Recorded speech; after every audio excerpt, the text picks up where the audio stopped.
Kita akan memberikan pencerahan kepada anda berkaitan dengan situasi terkini banjir di Kelantan. Dengan itu, kita akan bersama secara Google Meet dengan yang dihormati Encik Zainal, alias Zainal bin Madasin dari Jabatan Bomba dan Penyelamat Malaysia Negeri Kelantan. Terima kasih Tuan Pengarah kerana sudi bersama kami pada pagi ini. Okey, sama-sama Mr. Terence daripada Jabatan Bomba Negeri Kelantan. Tuan Pengarah, mungkin kita boleh ceritakan sedikit tentang keadaan di Kelantan pada ketika ini, di mana amaran-amaran telah pun dikeluarkan dan orang ramai telah pun sedia dimaklumkan tentang banjir yang mungkin melanda beberapa kawasan dan apakah keadaan semasa di Kelantan pada ketika ini, Tuan Pengarah? Okey, untuk makluman Mr. Terence, berapa hari yang lepas kita mangsa banjir ni memang banyak daripada 6,900 orang itu 2-3 hari yang lepas. Tapi semalam keadaan cuaca kalau di Kota Baru ni tak hujan. Tetapi hari ini Kota Baru daripada jam 5 pagi tadi hingga sekarang ni masih hujan lagi. Dan kalau kita lihat hari ini kedudukan mangsa banjir di Kelantan ni dia menurun, dan para sungai di Kelantan pun dia ada mendata dan juga menurun kerana beberapa hari ini panas. Contohnya hari ini cuma satu jajahan satu kawasan saja PPS sebanyak 9 buah PPS dibukakan. Jadi mangsa banjir seramai 2,338 dan juga keluarga 756 orang. Ini orang kata jumlah dia dikemas kini hari ini jam 8 pagi. Kalau tuan-tuan lihat dia, sekarang dia meningkatlah. Semalam ni kita pagi ni dia meningkat dia menurun daripada semalam. Semalam 2,647. Hari ini pagi ini 2,338. Sorry. Alhamdulillah, jadi ini menunjukkan bahawa keadaan banjir semakin pulih ataupun kembali reda. Namun adakah ada kemungkinan melihat kepada pola cuaca bahawa situasi akan berubah pada bila-bila masa dan taburan hujan dijangka meningkat di beberapa kawasan di Kelantan? Adakah pola cuaca untuk hujung tahun ini menunjukkan bahawa keadaan hujan akan mungkin meningkat di beberapa kawasan, terutama sekali yang pernah dinaiki air sebelum ini? Okey, kalau kita lihat keadaan dan kedudukan suasana di Kelantan ni hujan, kalau di kebanyakan negeri di Kelantan ni masih lagi ada hujan tapi dia tak banyak. Tapi ingat, kita ni baru peringkat fasa kedua, fasa ketiga dan so on lah, masih ada lagi. Jadi di Kelantan ni walaupun kata tak ada hujan, keadaan jumlah PPS dan juga mangsa masih lagi ada jumlah yang begitu ramai. Jumlah sekarang ini 2,338. Ini kerana apa? Di Rantau Panjang contohnya, jajahan Pasir Mas. Kawasan Rantau Panjang ni rumah mereka ditenggelami dengan air yang tenang ataupun temenung mereka kata di sini. Jadi itu sebabnya mereka tak dapat balik di rumah sendiri kerana air itu masih tenggelamkan rumah mereka, dan kita risau juga masa terdekat dan keadaan demikian ada hujan akan datang. Sekarang ni hujan pun tak menentu di negeri Kelantan. Itu suasana di Rantau Panjang. Di lain-lain tempat contohnya di Pasir Putih. Pertama kali berlaku banjir di Pasir Putih ada limpahan hujan daripada Besut, daripada Terengganu. Jadi terkena di Kelantan di Pasir Putih. Jadi ini adalah menunjukkan situasi terkini di mana gambar-gambar ini mengisahkan apakah tindakan-tindakan yang terus dilakukan oleh Jabatan Bomba dan Penyelamat. Apakah antara kerahan aset yang telah pun disediakan oleh Jabatan Bomba dan Penyelamat, Tuan Pengarah, untuk bersiap sedia bagi menghadapi sebarang kemungkinan, terutama sekali di kawasan-kawasan yang disebutkan tadi?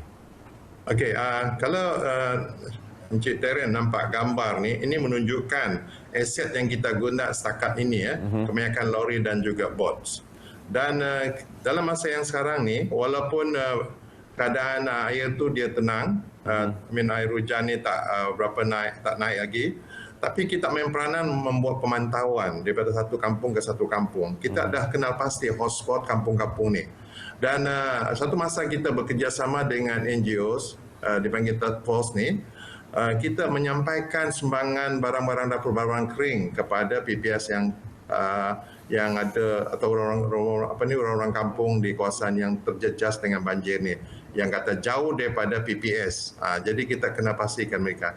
Andai kata berlaku banjir teruk untuk fasa yang ketiga, kita dah bersedia dengan kita punya aset yang lebih orang kata sangat memerlukan, seperti helikopter kita, dan kita juga akan dapat bantuan daripada negeri-negeri di Jabatan Bomba di negeri yang di mana di Semenanjung ni untuk dapat kalori mencukupi, dan juga yang aset lain lah.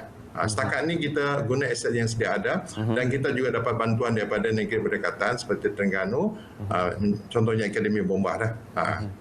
Dari segi persediaan di dalam PPS itu sendiri, apakah yang terus diperlukan oleh rakyat Kelantan yang terkesan, dan adakah NGO dapat membantu? Kerana kita sedia maklum ada satu tahun banjir 2014 di mana berlakunya lambakan NGO yang turun untuk membantu, namun keadaannya menjadi agak huru-hara. Jadi bagaimana untuk NGO yang ingin membantu menyalurkan bantuan yang diperlukan oleh rakyat Kelantan? Saya kalau cakap NGO yang kata yang lepas-lepas tu, NGO ni dia kita berkolaborasi antara Jabatan Bomba dengan mereka. Mereka pun ada matlamat sendiri. Jadi kita boleh sediakan logistik dan manpower kita, sumber keperluan dapur apa semua mereka sediakan. Cuma setakat ni kita berkolaborasi ni dengan just satu pasukan daripada Third Force yang banyak membantu kita. Kalau di PPS tu semua agensi kerajaan membantu, dan kita membantu di segi pemindahan kepada pusat pemindahan sementara di sana. Jadi setakat ni NGOs saya tak nak sentuh banyak dah, tapi ini maksud saya di sini yang sumber barang mentah yang boleh mereka bantu kita untuk salurkan kepada kampung yang memerlukan. Itu satu peranan kita untuk membantu mereka di kampung yang terpencil, yang susah akses ke di sana. Dan di pihak kita pula, kita pantau kawasan tu, kita bantulah mana-mana yang sama ada kalau kerajaan pun nak bagi ke berapa hari yang lepas kemas, Ketua Pengarah turun di Pasir Mas, kita bantu dari segi kita punya kemudahan kita, seperti bawa kita kenderaan lori kita. Jadi itu yang kita dapat bantu semua. Sebenarnya kita dapat lihat kebersediaan pasukan bomba dan penyelamat untuk sentiasa membantu di mana jua keadaan memerlukan. Apakah pesanan terakhir Tuan Pengarah kepada rakyat Kelantan yang mungkin sedang menonton siaran ini, yang mana kawasan mereka pada ketika ini mungkin tidak terkesan, tapi mungkin akan ada amaran-amaran yang akan dikeluarkan dari masa ke masa? Silakan Tuan Pengarah. Ya, saya mengambil berat masa musim MTL ni. Kita lalui pengalaman lepas dan yang lepas-lepas lah. Jadi tahun ni pun benda yang sama juga. Monsun timur laut atau banjir keadaan di Kelantan ni jangan diibaratkan seperti kita pesta air di sungai, kawasan-kawasan yang terkena banjir. Kerana yang kita risau di sana, benda-benda yang tak diingini berlaku kan. Mungkin benda yang orang kata mencederakan mereka, benda yang orang kata ular dan lipan ke.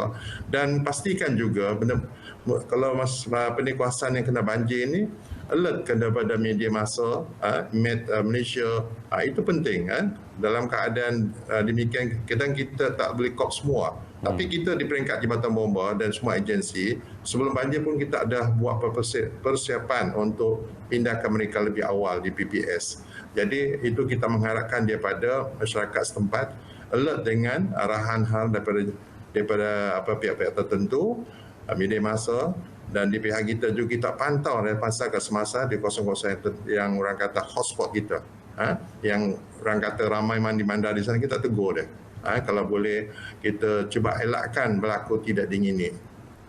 Baik, terima kasih kita ucapkan kepada Yang Setia Jainal Ilyas Zainal bin Madasin yang merupakan pengarah Jabatan Bomba dan Penyelamat Malaysia Negeri Kelantan. Terima kasih Tuan Pengarah kerana sudi bersama kami. Sama-sama Mr. Terence. Terima kasih Tuan.